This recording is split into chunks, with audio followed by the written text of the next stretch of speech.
Hey, what's up? Uh, B PCB touhou 7, normal 1cc, only about a week after beating EOSD on normal for the first time. So that was pretty crazy. But I'm here. I did one of these videos talking through my gameplay, commenting over my gameplay for EOSD, and I had a lot of fun with that. So I figured I would do it again.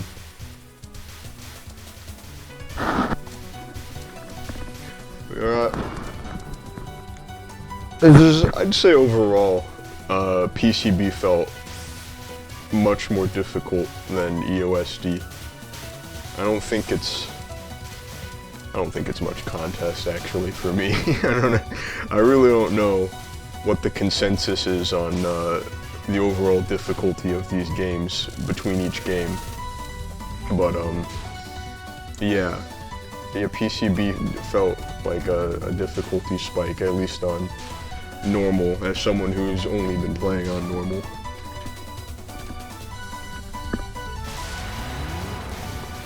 Yeah, I was really impressed by this game.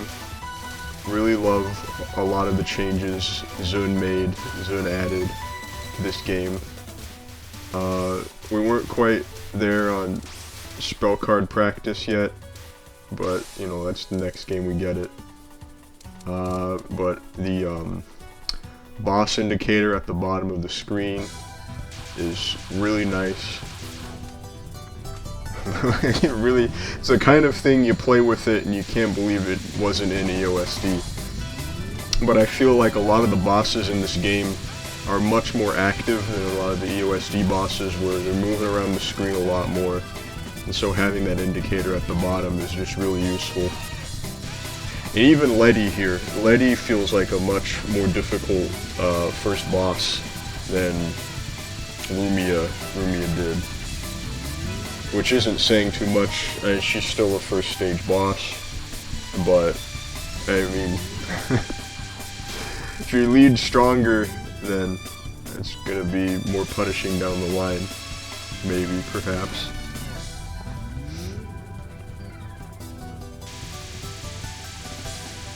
Great themes in this game, by the way. I think EOSD's soundtrack is definitely my favorite overall. I would almost say that's one of my favorite video game soundtracks of all time, cover to cover, but there's some real hits in this game too. I'll probably mention them again as we hear them.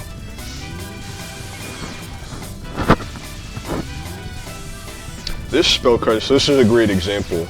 I think this one spell card right here is more difficult than anything normal Rumia or normal Cherno even was throwing out in EOSD.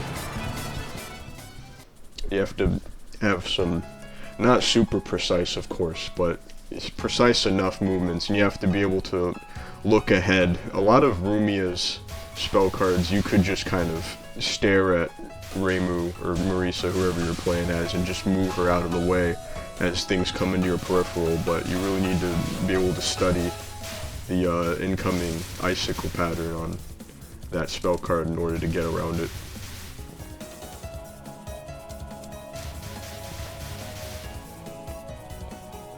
So here's an interesting thing.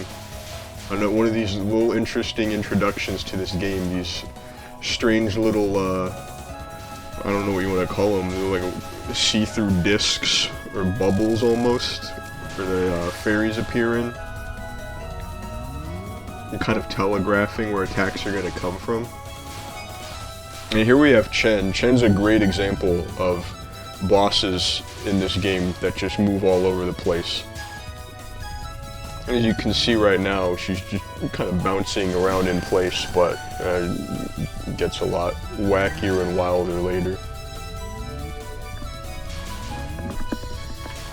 And here's so again, thinking about the EOSD's mid-boss, Diose, very easy, I would say. Like, I mean, you might get caught up on it a few times, but I don't think most people will be tripped up on it too much.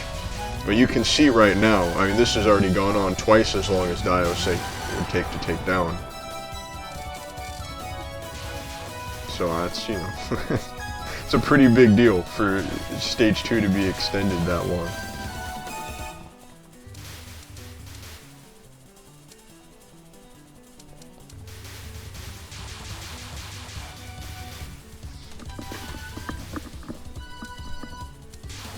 You can see again using Reimu A in this game.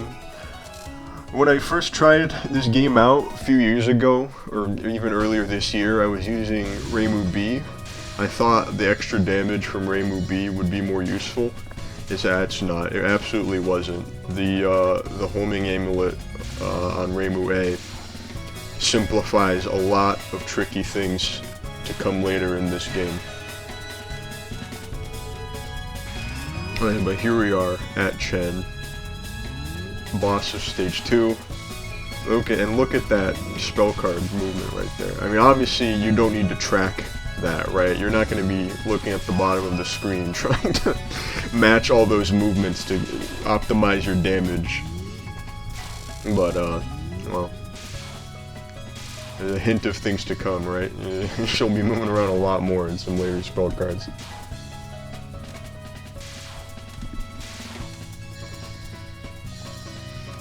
So, yeah, still fairly simple basic attack patterns here.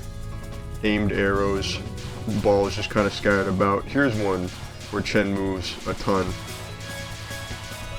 You can see you can't actually damage her while she's doing those big attacks across the top of the screen. Or she's setting up, yeah, the red balls across the screen. It's best to try and get through those red balls sooner rather than later, so that when she disperses them or breaks them apart, whatever she's doing to them like that, you don't have to worry about so many of them. Here's another trickier pattern of hers. It is her last spell card, so I guess it makes sense it would be one of the more unforgiving. You can see I barely scraped by it right there. But now we're on to stage 3. Maybe my favorite stage of any of these Touhou games. Well, of the 2 I've played so far. Should amend that. But, I mean, it's a great stage. It's basically the one giant boss fight, or Alice mid-boss. So as you can see right here, we've got our first bout against her. It's a pretty basic pattern here. Just kind of 2 rings moving in opposite directions, moving against each other, just slipping through when there's an opening, waiting, slip through an opening. Very simple to deal with once you figure it out. And you can see already max power Reimu A cleaning house here. I barely have to move down there. Those homing amulets will just rip up anything they head towards. And we got our second round against Alice here. It can look pretty chaotic at first, but you'll notice those arrows all converge onto each other, which is, once you realize that, you just kind of have to get out of the way of the middle arrow, so to speak, and then the rest will just pass you by. First one up there, same structure as Touhou 6. We've got one up here on the stage 3 mid-boss, one more on the stage 5 mid-boss. And you'll notice I've hit 7 lives already, which is crazy. The amount of points this game dishes out is just nuts compared to the 6. It's really, it gives a lot. And I believe the 1-up, or the extra life point thresholds are the same as they were in 6 too. So that might account for why this game feels more difficult. It's because it is. It's because it's handing out lives easier.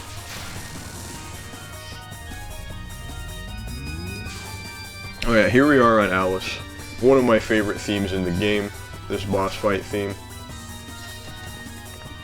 Definitely one of those contenders up there with the best from 6 for me.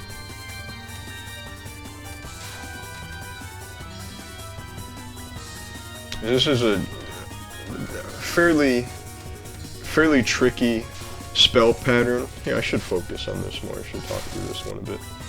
So, first you'll see we have the red arrows come out, so they're white and they're heading this way, right? And then Alice does whatever and they shift and they bounce back this way and turn red. Once they're red, they'll start descending.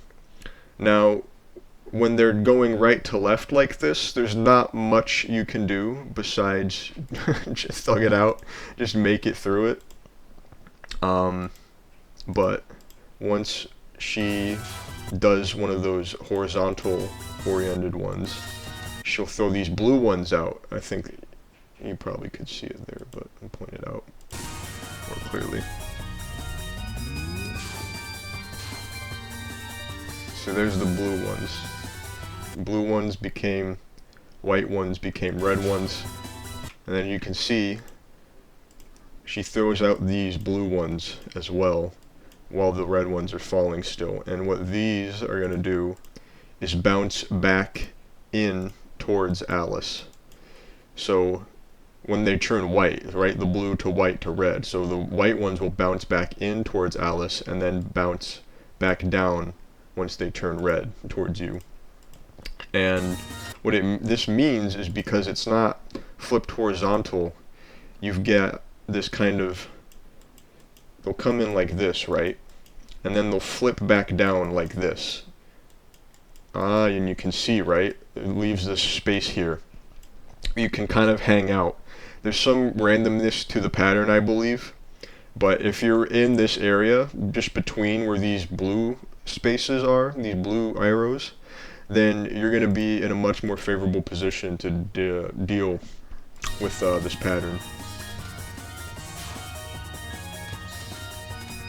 And you can see I even, I moved back towards the center there, just because I was kind of stuck far on the screen. I couldn't get to the perfect spot. Right here we go. Look at that. Look at that. I barely move at all. They just fall to the side here, like that. Good stuff. Pretty easy to deal with once you notice that. It's really just the horizontal ones that'll trip you up from time to time.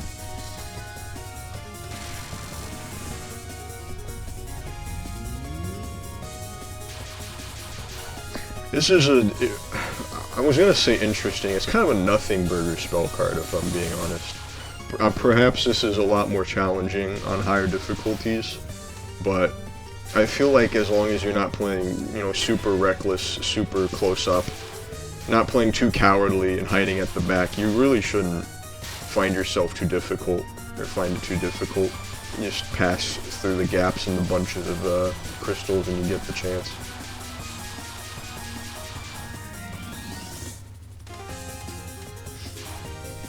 You can notice, I haven't talked about it much because there's not much to say, but Alice's basic attack patterns are pretty standard stuff. It's a lot of just find the lane and slip through.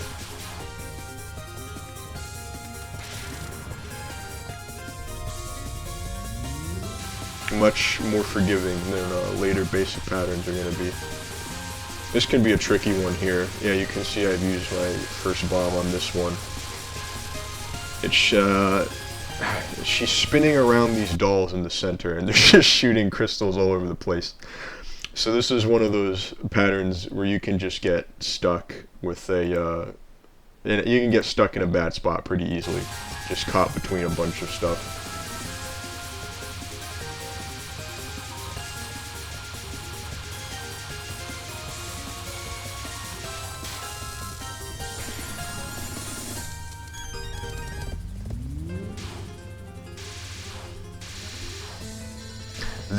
So, if I learned anything from my experience with Touhou 7, with Perfect Cherry Blossom, it's that these jelly donuts are just not as scary as I thought they were. They look, let's challenge myself to draw a circle on this, my mouse.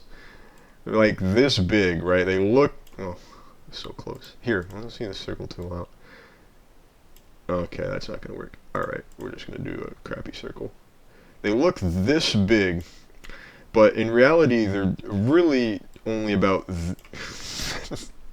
They're smaller than they look. The white part, most of this white part, you can just sit inside of, and you're gonna have to for the final boss of the game. You'll see that perfectly clear. And once you know you can do that, these become so much less scary. I'm not sure if the hitbox on them was adjusted between this game and 6, and then they just are actually just easier to deal with in this game than they were in 6, but well, whatever the case may be, they're definitely easier to deal with now. So here's a great example of the difficulty spike from 6 to 7 in my opinion. This stage 4 right here is absolutely brutal with not when not using Reimu A. You're gonna see a lot of times in this run here through this stage where playing Reimu A is hugely beneficial.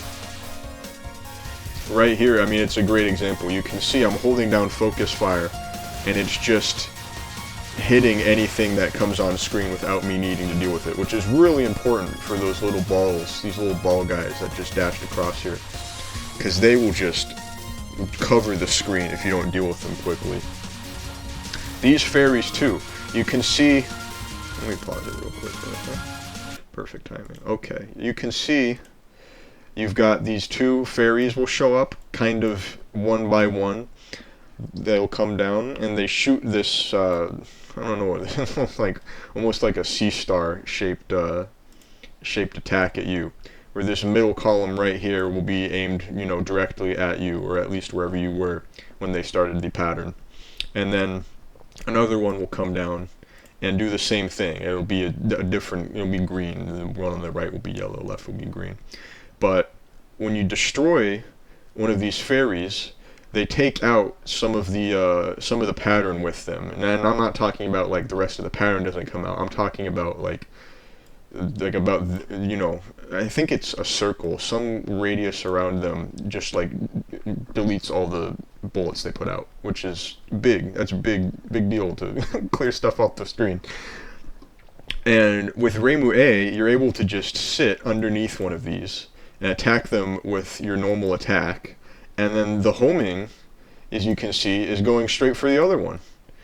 And so I'm just shredding through what would normally be a fairly difficult pattern to deal with. You can see right there, the main bullets deal with the green ones so fast, and the homing bullets get the other ones out of the way. It makes it so simple to deal with. This is so much harder to do with Reimu B.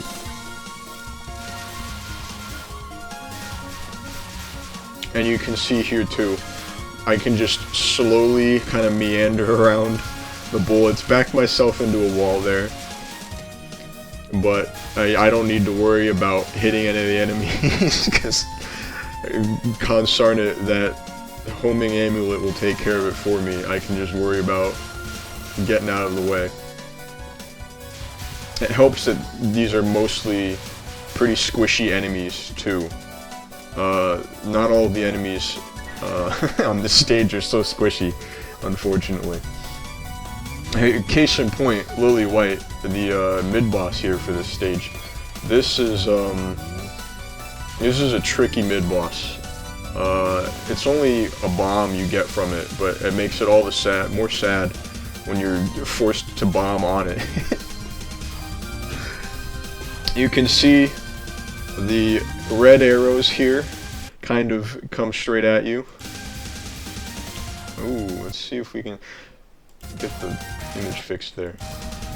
Alright, let's back up a bit.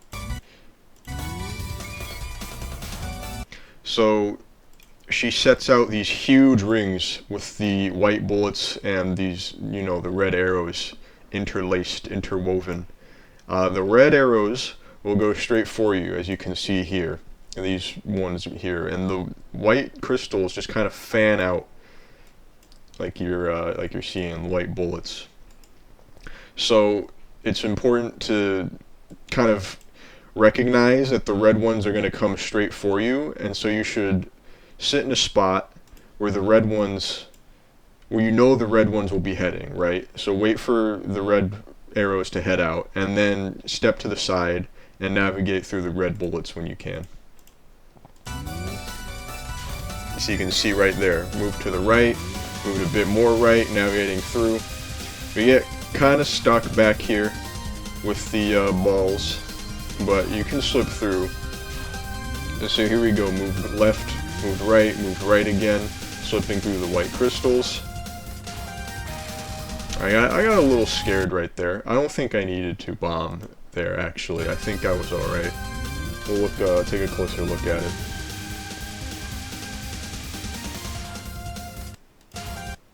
Yeah, so, I mean, I'm pretty sure this is a closer call right here than what I actually ended up bombing on.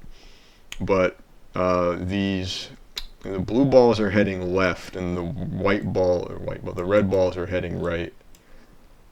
So, bombing here, I don't think it was necessary. Maybe it was. Maybe that red ball would have hit me. Maybe I could have gotten out of the way in time. Ultimately, I think, again, this is a good place to bomb. I don't think it was entirely a waste, although I have my doubts. This is tragic right here. I missed that bomb. I try to do the old touchdown. I can't get up there in time because the top of the screen's too busy, and I'd rather let that bomb fall than lose a life, you know, stupidly running after a bomb. So I ended up giving it up. Here again, just displaying the power of Reimu A. These fairies are a little bit tankier than the ones from before, and they're showing up a little bit faster too, so they're getting more of it out. But you can see those orbs closest to them, when they fire them off, they disappear once they're taken down. This is it's a fun pattern, but it's tricky. So these fairies show up, again, on the left and right, and they shoot out these just big spurts of orbs. And they're fast enough that you have to move out of the way while they're coming at you. So you'll see they're mostly aimed, right? But this one's like hooked, and that's because the first ones were coming at me, but the later ones, the direction they were coming at changed because I moved out of the way, right? So I was like over here, and then I had to move this way to avoid the ones coming at me. And so the orbs themselves changed where they were headed as well.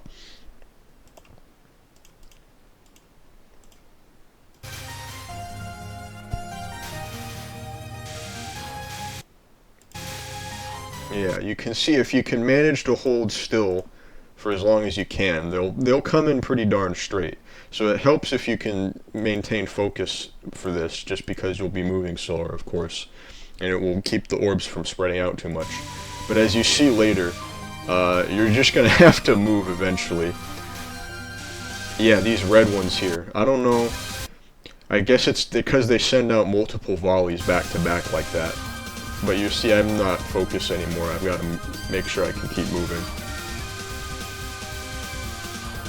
You can see as well, just hanging back, in focus, shifting along, paying attention to what's coming at you, what's not coming at you. Very, very, very important. Very important to keep that kind of awareness up while running this stage. This is. I don't know what's up with this fairy, but she just doesn't die. I even bomb here. I'm not super optimally positioned, but like most of my main attacks hitting her. Of course the homie amulets are always hitting her. I bomb here, and I can't manage to finish her off.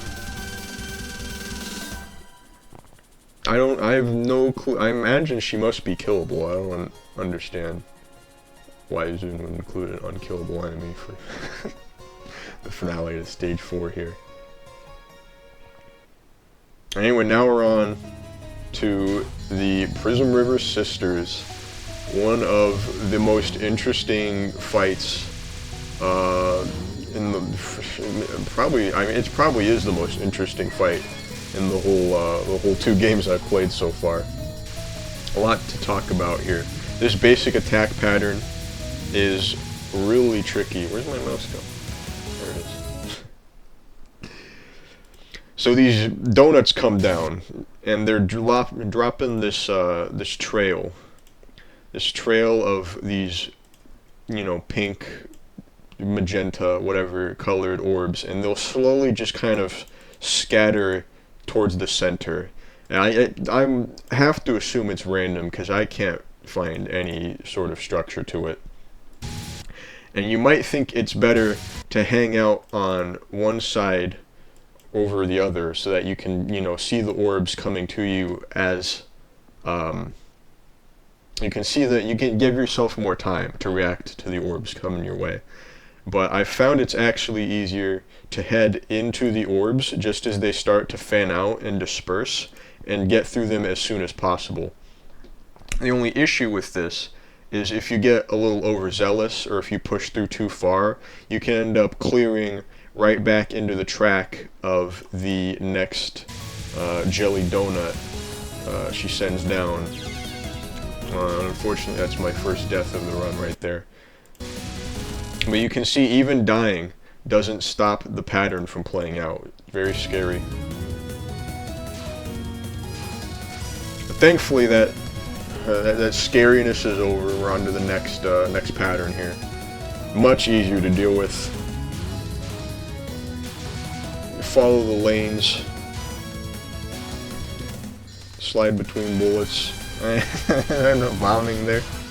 I promise that one is not that bad. I panicked and I think I was about to run into a bullet there. But here's where we get to the really crazy stuff about the Prism River Sisters.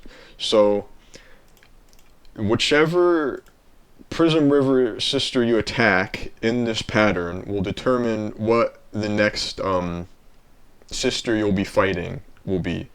So if you deal all your damage to Lunasa here, then you'll keep fighting her. But if you deal more damage to Lyrica than the other two, then you'll fight Lyrica in the next phase. And if you deal more to Merlin, you'll fight Merlin in the next phase. And they do have different attacks and different spell cards they use. I shouldn't say, I don't know for sure if they have different spell cards, but I know they have different basic attack patterns.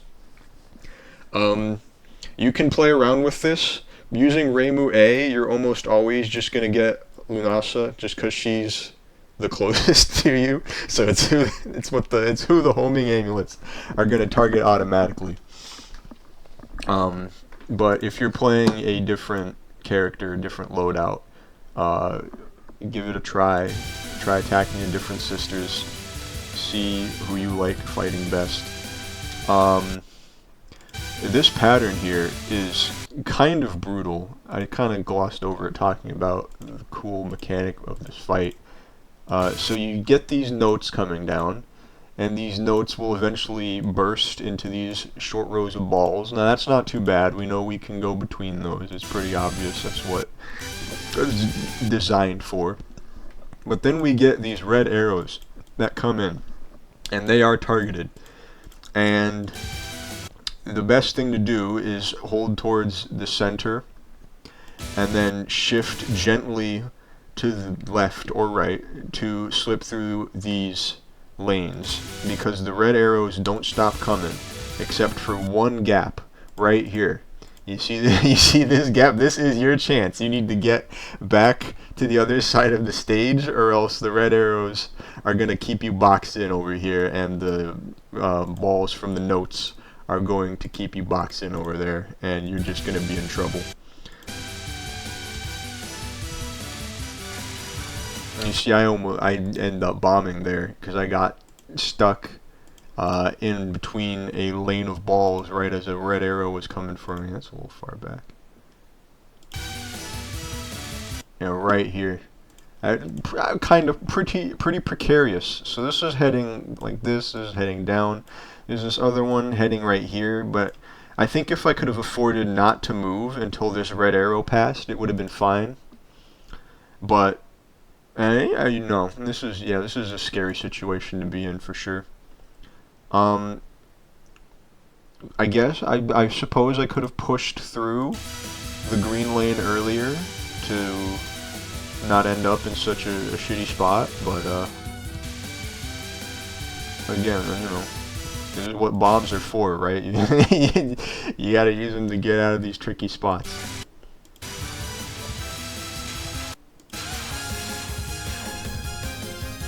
Another great theme, by the way.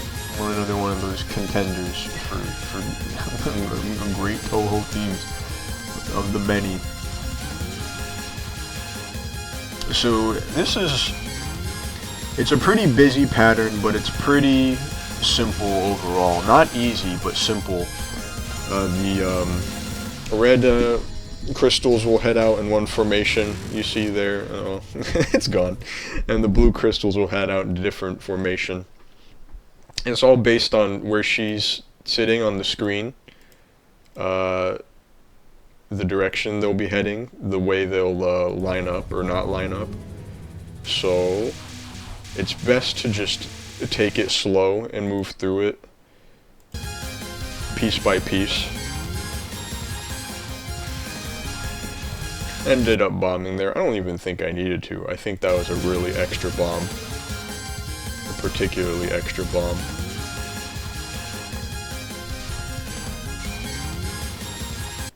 I made it through there. Oh wow, look at that, is really close. That is really close right there, but it is past. But I mean, that's reasonable.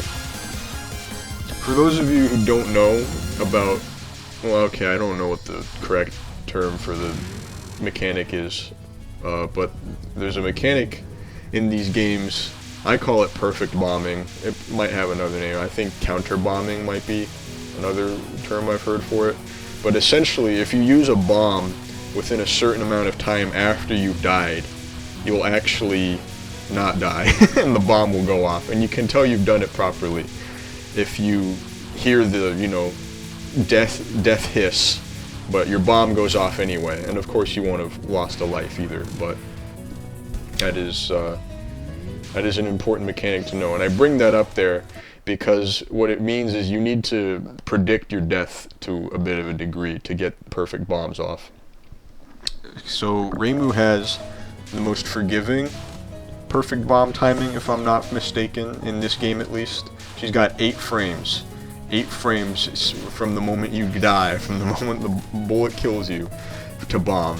Which is impossible, right? Like, you can't react to that. You have to know you're gonna die ahead of time in order to pull that off.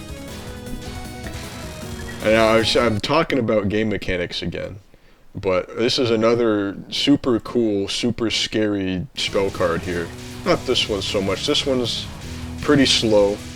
You'll see you have these blue notes coming out here in these kind of wheel spoke formations, and then they pop these little, how many of this? 8 ball formations, and you've got these red arrows that come out in their own musical notes, and they just converge on wherever you are when they burst. So move through the red arrows first, then just navigate through the balls. Pretty standard procedures for dealing with, you know, an aimed attack as well as a, I don't know what you want to call it, a fixed attack.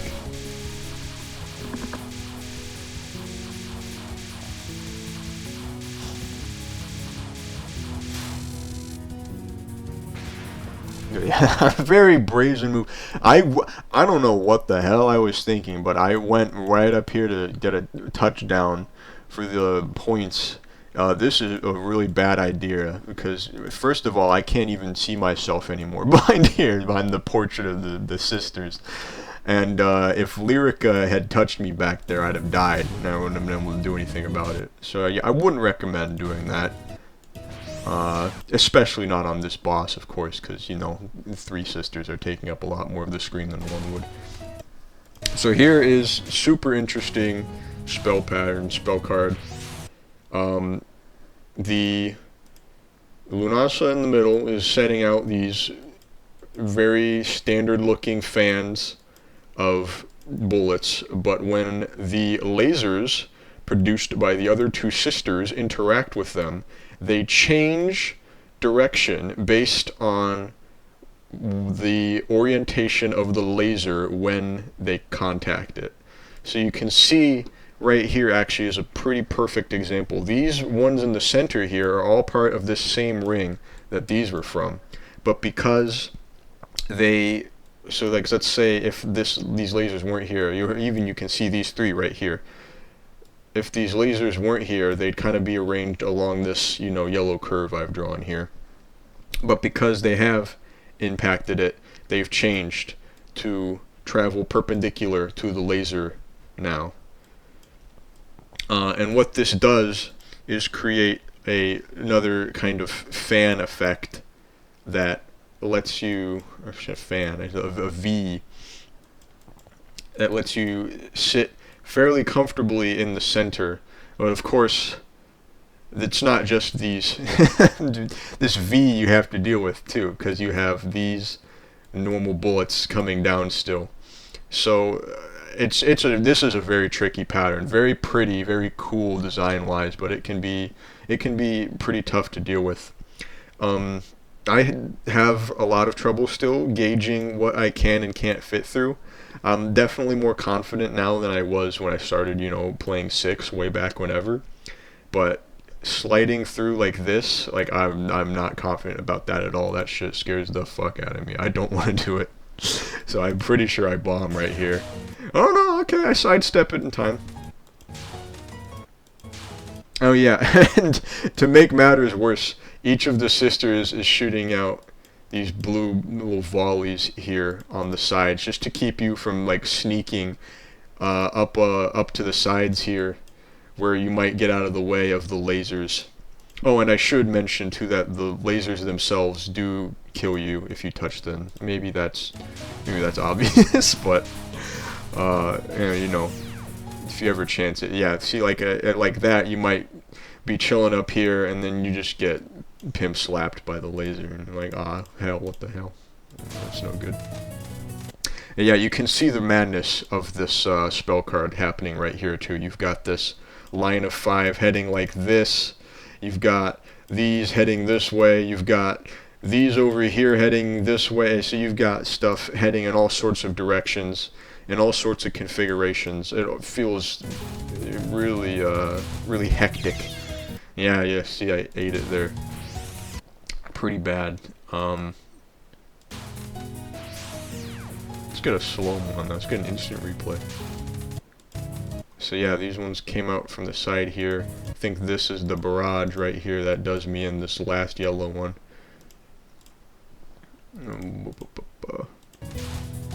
Yup. Unfortunate. I think I overestimated myself. I think I thought I could clear it, get up the side out of the way in time. I couldn't. I didn't. Maybe if I'd unshifted or unfocused, I could have done it. But unfortunately, no. Unfortunately not.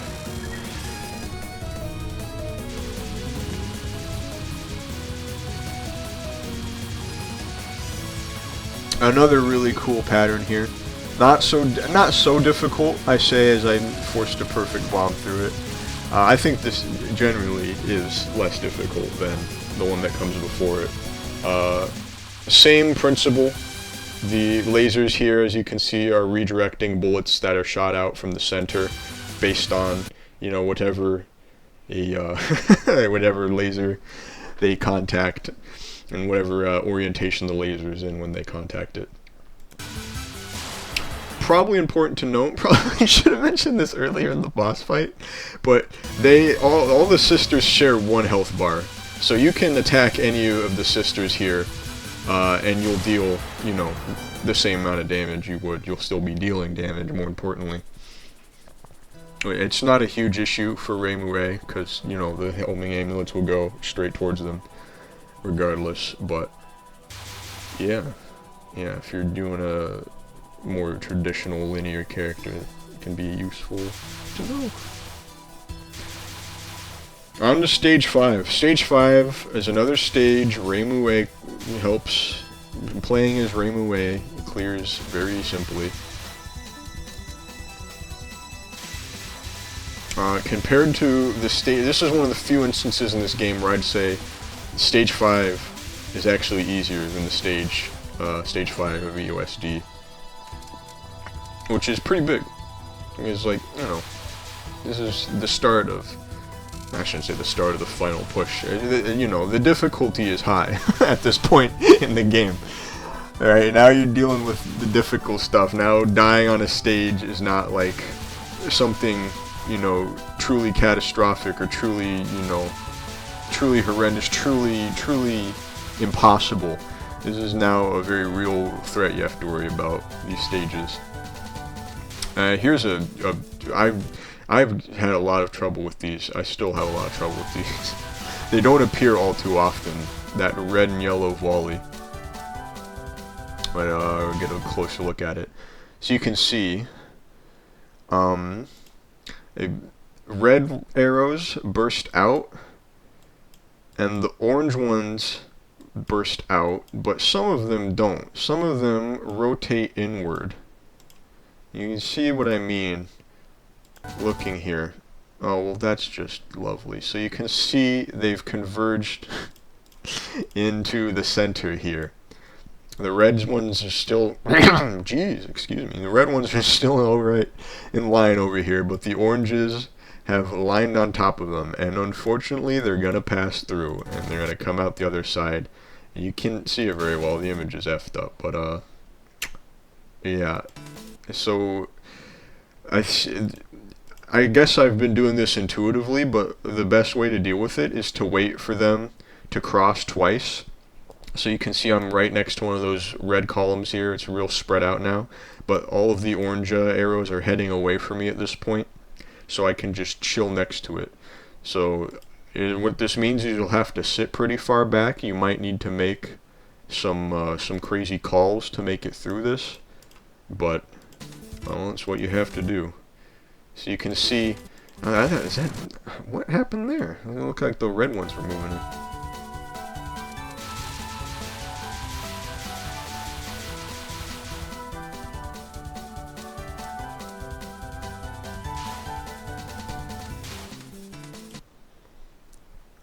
Huh, okay.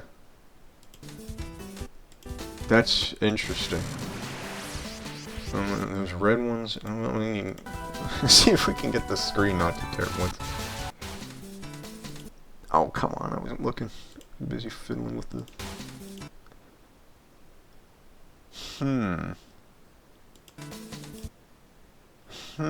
okay. That's it. Yeah, that's tricky. You can see I bombed through it there anyway. It's not great. It doesn't feel great to say, I just bombed through it. But you gotta remember, right? Like, if you weren't supposed to use bombs to beat the game, if that was cheating, they wouldn't be in the game, right? So I really don't think you should feel any guilt bombing in this game. Something I said just activated my phone.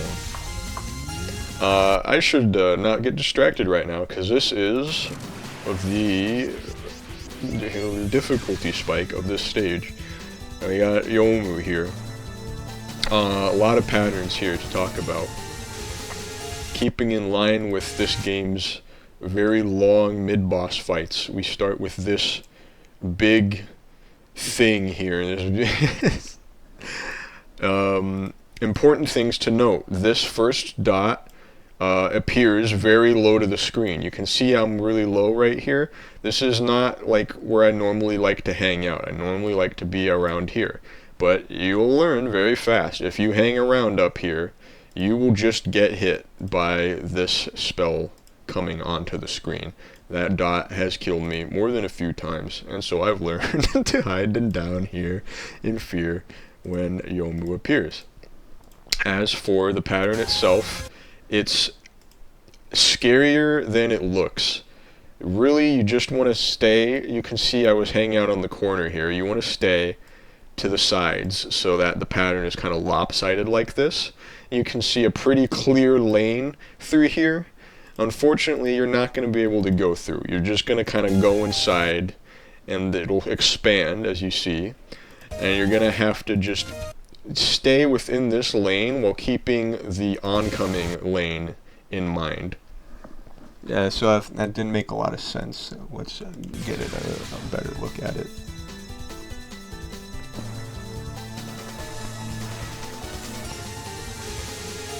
So you see moving into the lane right here. I'm staying, get ahead of that yellow one. Alright, see my chance to duck out of my lane. And things get a bit dicey here, but let the yellow lane pass. I bombed. Absolutely did not need to bomb there. That was definitely a panic bomb. I was totally clear from those greens. And it unfortunately wrecked this pattern with these arrows, which is quite important to talk about. It'll come up again. I'll show it once I haven't messed with it a bit. Oh, that's not good. Okay, so yeah, alright. She does this attack again during her boss fight, so I'll just talk about it there, where I hopefully actually deal with it, don't just bomb through it. It is a very interesting mechanic Yomu has, this time slowdown thing. This is sort of introductory, this little mid-boss version of it. It's not too difficult to get your head around. Just follow Yomu on the screen, blast her down, and get the heck out of the way. Unfortunately, I forgot I died there, you can see, so I didn't grab the P, but I managed to get the max power here.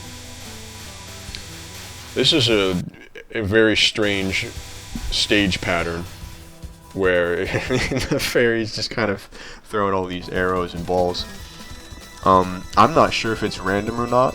It might be aimed, but I've never been able to tell.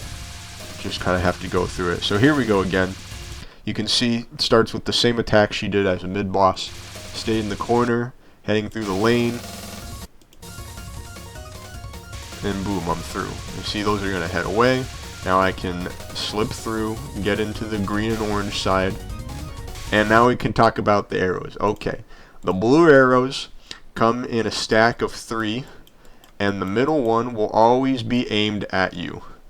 They are pretty fast, so you can react to them on sound, and just step to the side, not too far, obviously, you don't want to run into this. And you also don't want to panic. You absolutely do not want to panic, because these red ones we're about to see here are not aimed. They are inverted. You see, they will just go right beside you like this. So they're going to come down kind of like this. And the trick of it here is, you can see there's a blue volley on the way. So it's going to come down aimed at me. So you need to make sure you can navigate out of the way of the blue volley, but you don't want to overcorrect into the red volley. And once you nail it, I mean, it's very easy to deal with. You can just kind of, once you know, then you know. Yeah. That's in sum up 90% of the attack patterns in these games like that, I feel. Here's okay, so mentioned the jelly donuts before. Here's a very important spell card for understanding that knowledge. You can see I'm playing very dangerously down there. And I'm pretty sure I end up bombing, because that was really a sticky pickle I was in. But you can get real close to those jelly donuts, and it's not a big problem. Not a super tricky pattern here, at least compared to some of Yomu's other tricks. She's got these big arcs of the jelly donuts come out, and then she'll cut through some of them, and they'll disperse randomly into these medium and big and small red orbs, red balls, and you just kind of have to keep your head on a swivel and navigate through them as they come, because those red ones are completely random, as I understand it. So you see here, I got killed by ball. I should have bombed there, of course, but unfortunate, unlucky.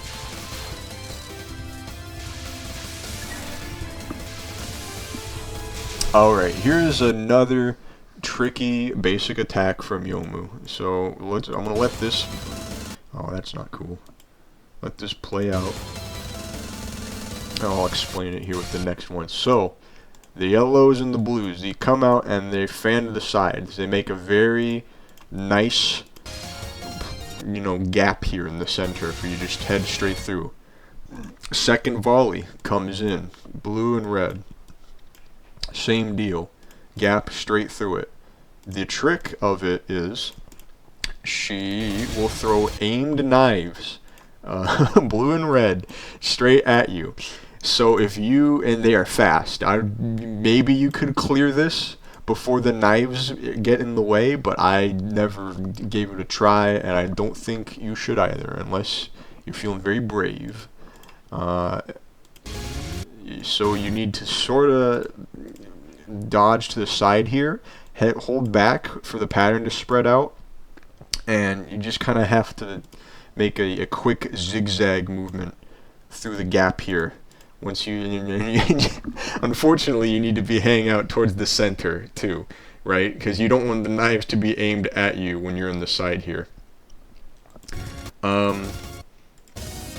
You could, I've thought of, what if I hang out to the side of the pattern, right? And then the knives come down, and then they're not blocking the way because they're hitting the side. But the knives slow down pretty quickly. They spread out pretty far. You can see it gets pretty difficult to move around them.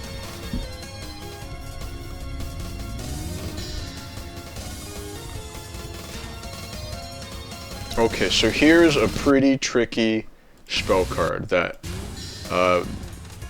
it's definitely another big W for Reimu A here. You saw it right there. Here it is again. Yomu makes these cuts along the screen, and then along the top. Those cuts, by the way, will kill you, so you don't want to hang out up top, or in the middle here at least. You get these volley of blue bullets heading downward, and green bullets heading upward. Most people, I imagine, will opt to hang out at the bottom. And you might think you want to be heading left and right with Yomu, because you'll see she's on the right now. She's about to, move to the left. Right here, yep. She's doing her cuts again. You might think you want to dodge all the way over here so you can be in line with her and deal your damage. This is where this attack, or this spell card, will trip you up, because these bullets will box you in over in the corners very, very easily. You see they've got these kind of lopsided lopsided bunches that come down. You cannot squeeze through these. So if you get caught in a corner, and you can kind of see it here, there's this volley coming in here, there's this volley coming in here, there's this one coming in here, there's another one here, there's one here. There's probably more hiding behind these green ones that I just can't see. You can get yourself killed in the corners very easily, even with the slowdown. It's much easier to hang out towards the center and navigate. If you see one coming at you diagonal right, if you see one coming at you down into the right like this, you can dodge up this way, you can dodge up this way. You can see one coming down like this, you can dodge up, that way or that way. Whatever is open. Is just being in the corner is usually like a last ditch thing in these games, I've learned. You really don't want to be in the corner unless you absolutely have to be, because when you're in the corner, you can only go up or to the right. You can't go, up left and right, and you definitely can't go down, or yeah, you definitely can't go down and buy yourself more time. Uh-oh. Recording messed up there? Interesting, let's see. So here's some real-time gameplay of it. I ended up bombing through there.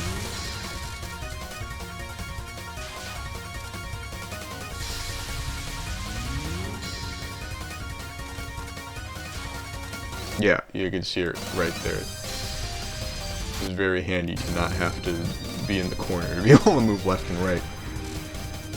And here's a bit of a sucker punch. Yomu's at the bottom here. She cuts across. This will kill you. Her moving up to the top here will also kill you. So, very, very tricky. These little white bullets will come up from the bottom. These big red bullets will shoot down from Yomu. They are aimed. And I found the best way to do this is to just incrementally, you want to be hanging out on, one side of the screen or the other. Not all the way on the side, but, enough that you're definitely on one side or the other. And then incrementally inch inward or to the other side from whatever you're on, as you're avoiding the red columns, red volleys coming down from Yomu. You just have to keep watch on these white bullets as you do so. You'll notice I'm getting pushed over to the side here, and once you're on the side here like this, you'll notice the balls spread out as the longer that attack's out there, and that's what you're gonna have to do. You're gonna have to slip between these balls when you find an opening to do so, and then you can just keep doing it like you were heading through. You see there, I bumped into one of those white bullets. I was looking for my opening to get through. Luckily I P-bombed it, so I didn't end up dying there.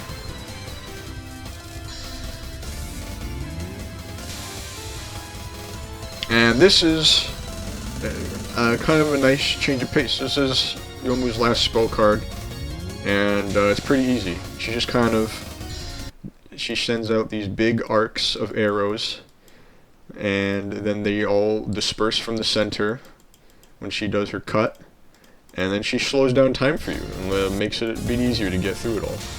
She's very kind of her.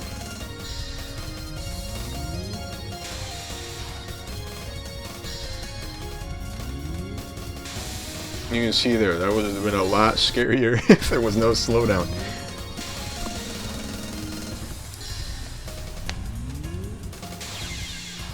Ah, I even get hit there.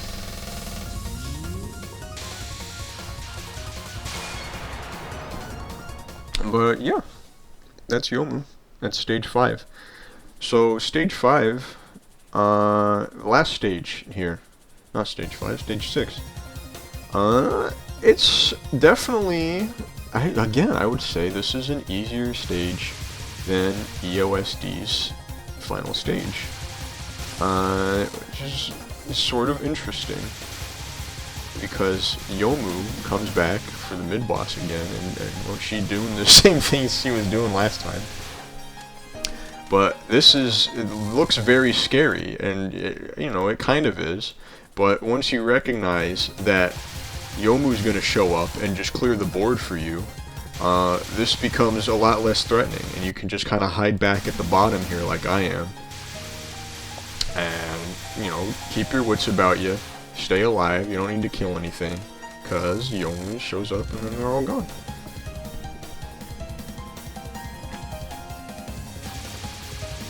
So, same pattern here, same old, go through the hallways here, and same colors and everything.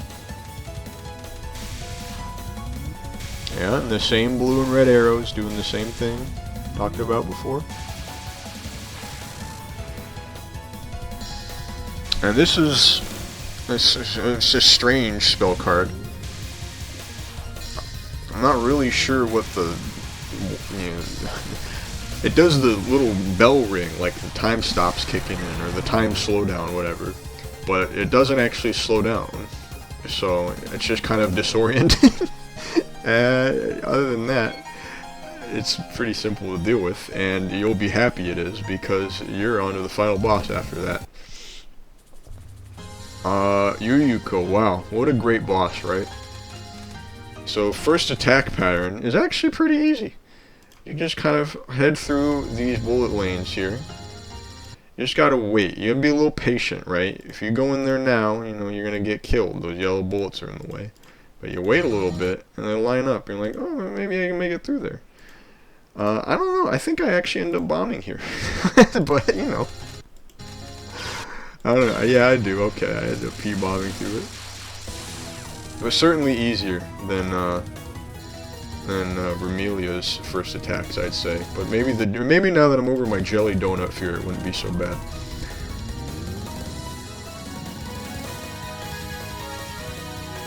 I see I get it right there. Alright.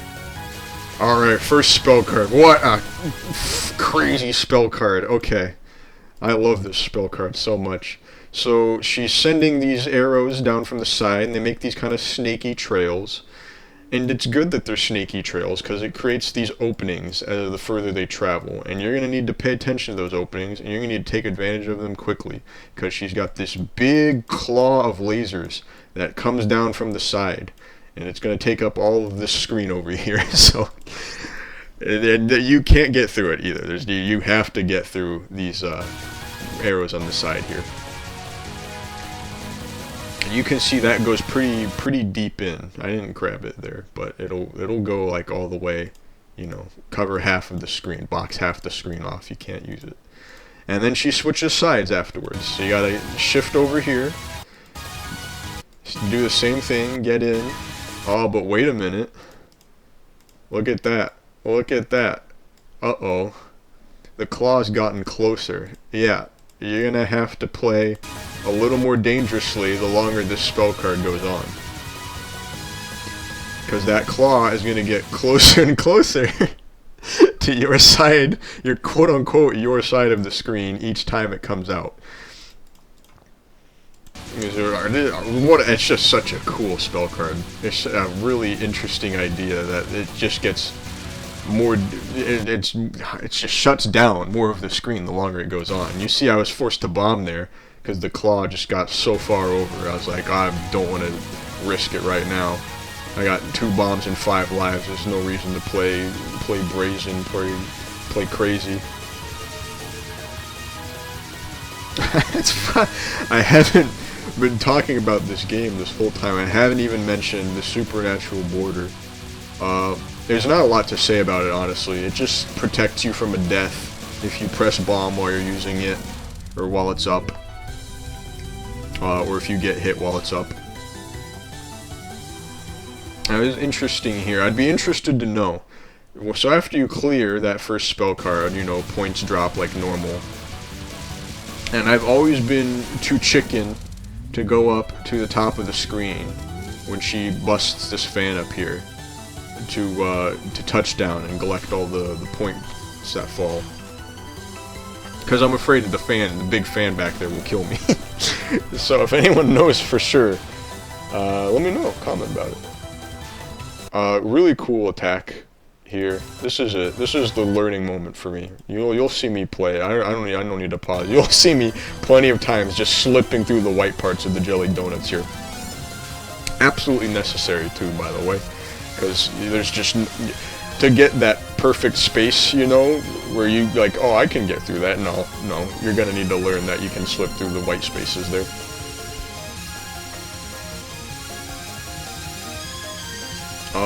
Yeah, another precarious jelly donut pattern. Those butterflies are kind of in the same boat as the jelly donuts. I ended up dying there, but let's go back a bit. I'll focus on me navigating those butterflies. They're not as big as they look. You can get pretty close to them, and you won't be in any danger. Well, you might be in danger. You won't die, though. So let's see. Shit, I can't even tell what killed me there. So I'm guessing this donut killed me. Oh, maybe not. Maybe it was that little teal butterfly. But you can see how close I was in that the moment coming up there. And again, you'll have to be too, right? Because this gets pretty dicey pretty fast.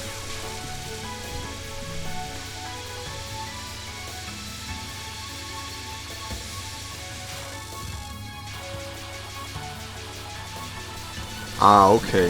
Here is a comfort pattern here.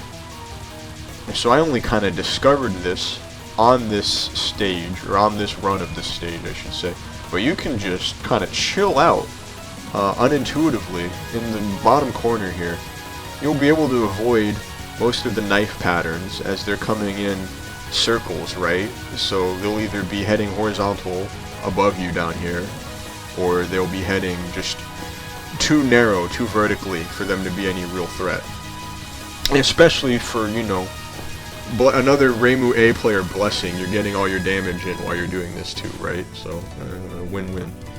And so, you know, we go from a win-win to, you know, absolute horror hell show here.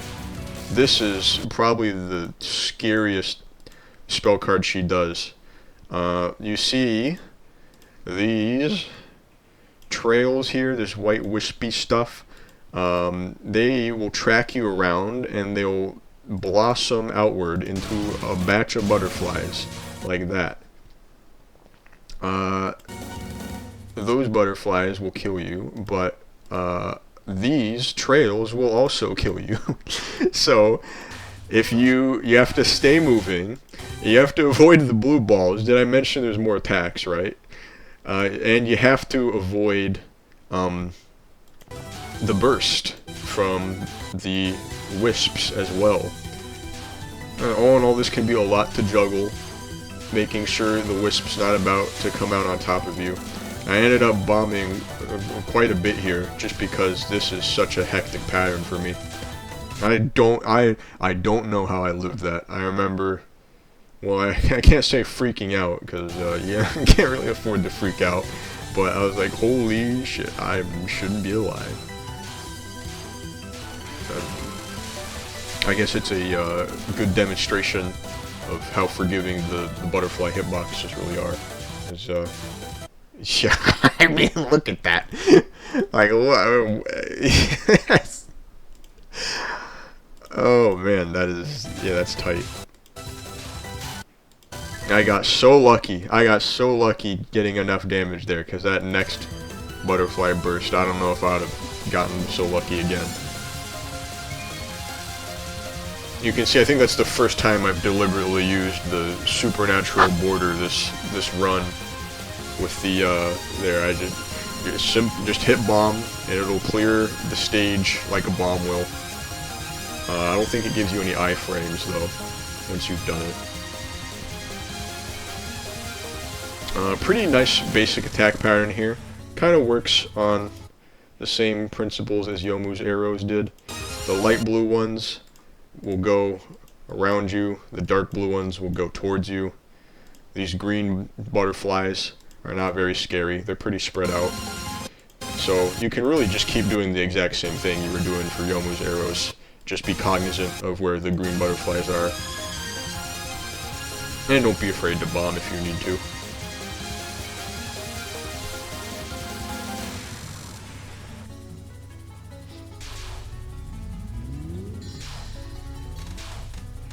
Yeah. Okay, so another one that takes up a lot of space on screen. It isn't super scary, so you can see these trunks of butterflies come out. I'm pretty sure these light blue and yellow ones are set, like they'll always come out one way, but these dark blue ones and the purple ones are all aimed. You'll see I get very, very dicey down there in the corner. I'm pretty sure I die there.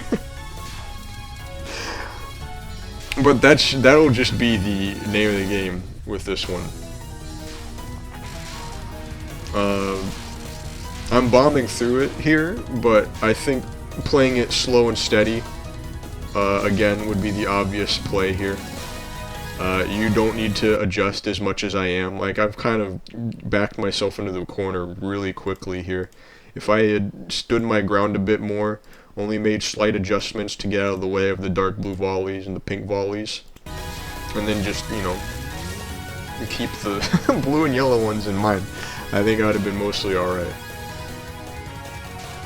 And here's another jelly donut survival test. We got more pink aimed butterflies, more aimed blue butterflies. Interesting pattern here though. So you'll see these pink ones come out and they're straight at you once they show up, but these dark blue ones kind of come out in a V shape here. Come out in a V shape from Yuyuko and then shoot inward at you after the first set out. You can see it. Oh no, okay, so it was even more complex than I realized.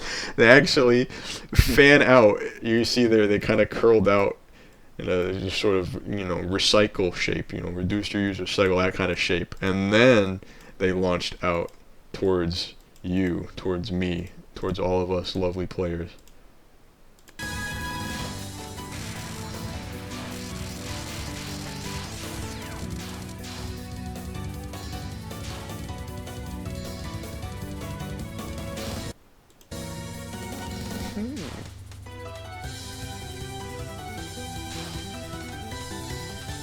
And you can see me backing myself into a corner again there.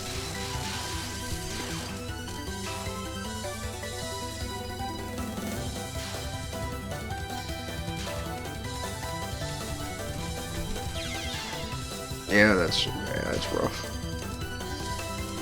I'll take a look at that.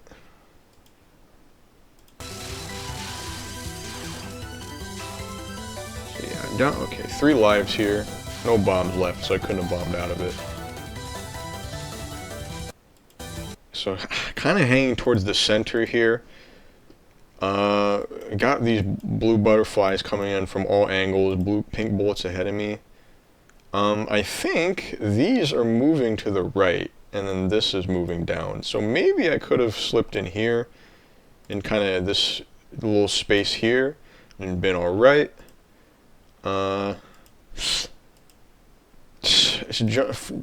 Panning left hard probably wouldn't have got me in any better situation.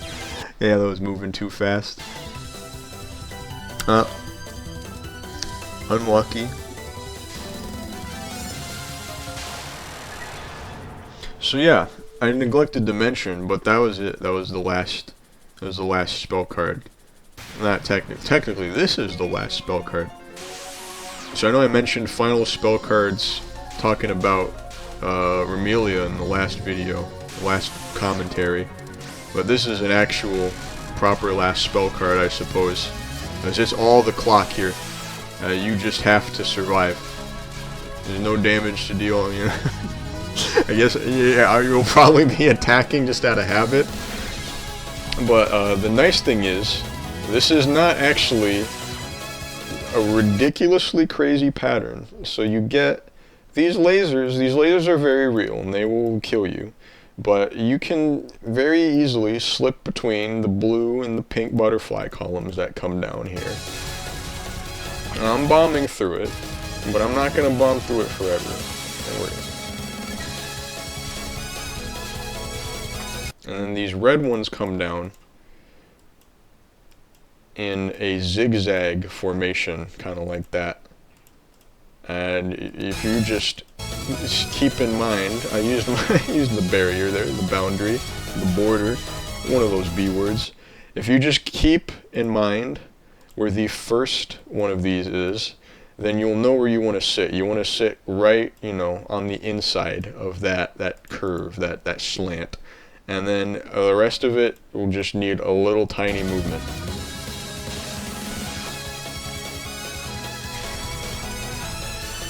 See, I bombed again there.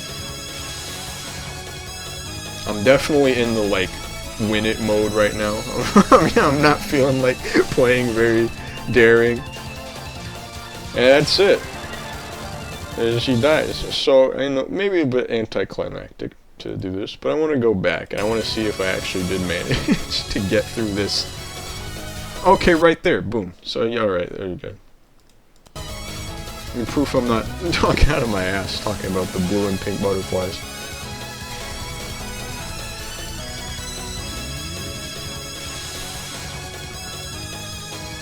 Oh, and I do it right there too.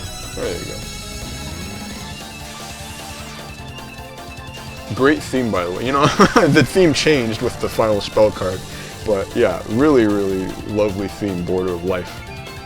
It might be my favorite touhou theme right now. Probably that or Crimson Belvedere from that's the ending theme from 6. But yeah, well that's PCB normal 1cc Reimu A.